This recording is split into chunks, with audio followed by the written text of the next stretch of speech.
Alright, welcome once again to Comics Expertise. I'll be summarizing and giving my thoughts on Marauders number 5 by Gerry Duggan and Matteo lolli.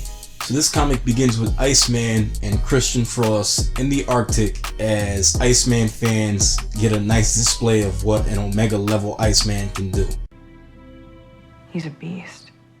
He does climate change deniers and climate change scientists a huge favor when he refreezes what looks like a sizable portion of the Arctic. He and Christian Frost then proceed to enter the Mercury as Christian Frost tries to get Iceman to join his crew, but Iceman ain't having it as he already has responsibilities on the Marauder with Captain Kate Pryde and company. Christian then ascertains that this is because Kitty Pryde cannot use the gates and Iceman and Storm are afraid that the resurrection protocols won't work on her either. Iceman neither confirms nor denies this theory and instead just glosses over it and tells Christian to refer to Captain Kate Pryde as Kate. Alright, something I want to touch on now is the fact that there are theories online that state that Kitty Pryde isn't actually a mutant, but my problem with that is from in the story you would think that between Beast and Mr. Sinister they would have her blood samples and someone would have noticed by now that she's not a mutant. Although I guess if Sinister in particular had her blood samples and she wasn't a mutant, he probably wouldn't say anything.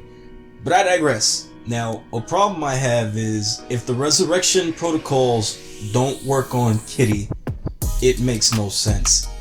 Because from what we know of the resurrection protocols, you need the person's memories to be backed up and you need their DNA to clone them a new body.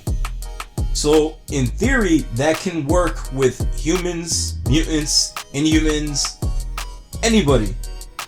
So even if Kitty Pryde can't use the gates and somehow she turns out to not be a mutant, that should have no bearing on whether the resurrection protocols work on her or not, as long as they've backed up her memories. My minor problem with Christian Frost's logic aside, we then cut to a scene with the Hellfire Trading Company.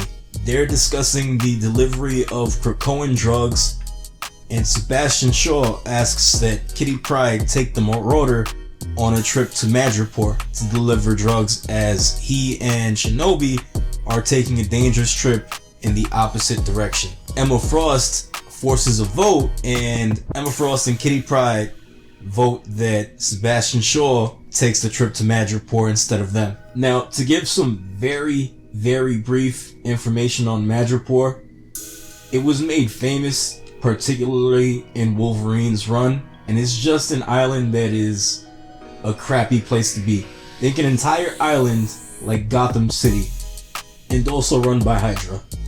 So Sebastian Shaw leaves the meeting pissed off that he has to now go to Madripoor to make drug deliveries, and we cut to a scene with Emma Frost and Kitty Pryde, and they're just shooting the breeze, drinking champagne, and Emma Frost puts Krakoan into Kitty's head. So there's another point saying that she is a mutant. Kitty Pryde though is still on this thing talking about, oh, the gates don't work for me. What if the resurrection protocols don't work either? So Emma Frost says it's a cold comfort, but she's afraid to die too. And that's because if she comes back in a new body, she won't have plastic surgery in her new body. She'll have a completely different nose. Now Pyro comes running into the room saying that there's a report that the Upstart has taken fire and is in trouble in Madripoor. So Kitty Pryde immediately gathers the Marauders to go to the Upstart's rescue. The Upstart being Shinobi Shaw and Sebastian Shaw's black market ship. As the Marauders are getting ready to go to Shinobi's rescue, we see Sebastian Shaw watching them going to a gate to Madripoor saying, yes, off you go, sail to the rescue. So he is obviously up to something and might just be in cahoots with the Kid Hellfire Club that makes an appearance later.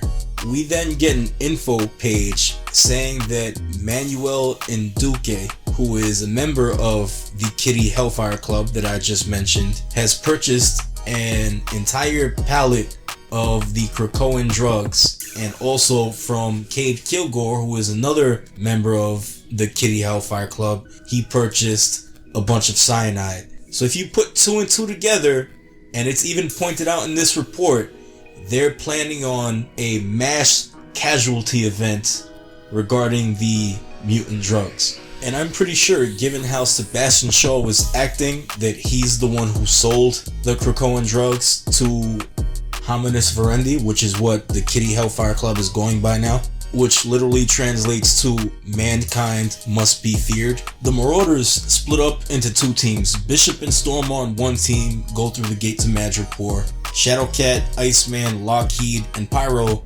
sail in because, as has been stated again and again, Kitty Pryde can't use the gates. Storm and Bishop actually make it onto the upstart pretty damn easy, but that's because, as Shinobi Shaw tells them, it's a trap. As soon as they find Shinobi Shaw huddled with the refugee mutants on the ship, they're ambushed by a bunch of dudes in the same power dampening armor that we saw in the first issue of Marauders, I believe, in Russia. Now, quick thoughts on my dislike of the prevalence of power dampening technology all of a sudden. I think it's stupid. I think it makes the mutants seem like less of a threat. And if they're less of a threat, there's nothing for the humans to be afraid of. So the humans' hatred and fear of the mutants seems illogical, given that everyone and their grandmother has mutant depowering tech now. That being said, they point this out and tell Storm and Bishop, oh, you have no power. We've got you cornered. Storm, though, goes hardcore when she takes out a vibranium knife and stabs one of these dudes in the eye, saying, you cannot take my power. So that was a nice badass moment for Storm. And Bishop has his huge impractical gun, so you can't take his power either. He's letting off shots left and right at these Russian dudes with their knockoff Iron Man armors. Kitty Pryde's team, for their part, tries to get on the scene, but their ship is rammed into by Hominis Verendi, the Kitty Hellfire Club, who had their own ship and were expecting her to sail in and were waiting for her. Luckily, Kitty Pryde phases the entire ship so they can't get rammed.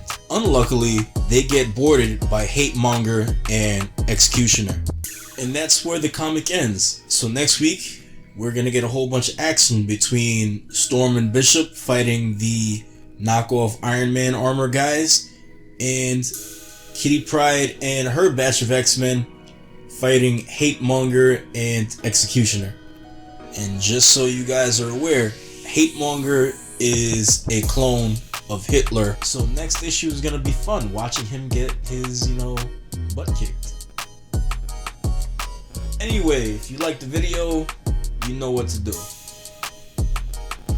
Can you dig it?